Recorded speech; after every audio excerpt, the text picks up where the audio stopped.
Nag-request ng executive session ang dalawang kongresistang humarap sa ICI kanina. Ang komisyon may paglilinaw kaugnay sa pagsasapubliko ng pagdinig.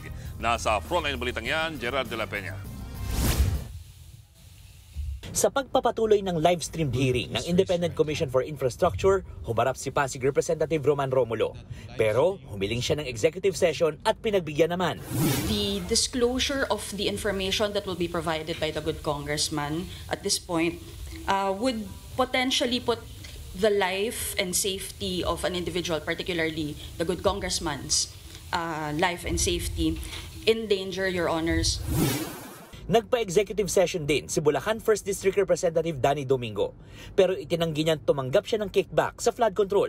Hindi po totoo yan at yan po ay pinatunayan ko sa investigasyong naganap na yan po ay walang katotohanan. Ayon kay ICI Executive Director at Spokesperson Brian Hosaka, sinusunod ng ICI ang konstitusyon kaugnay ng pagla-livestream. If there's any threat to the safety or person of any individual, national security, it's all included there. Nakalagay lahat din doon sa guidelines. And it's not the guidelines invented by the ICI.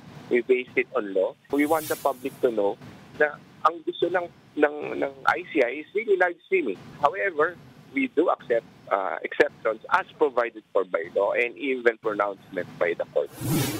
Kahapon, sinimulang i-livestream ang mga pagdinig ng komisyon.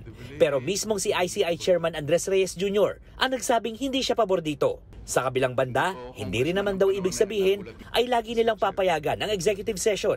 There must be a reason for non-appearance. Nagbabalita mula sa Frontline, Gerard de la Peña, News 5. Mga kapatid, Ed Lingaw po, maging maalam at may pakialam sa mga napapanahong balita sa ating bansa. Para sa mas malilimang pagtalakay at paghimay sa mga issue at headlines, mag-follow at mag-subscribe sa social media pages ng News 5.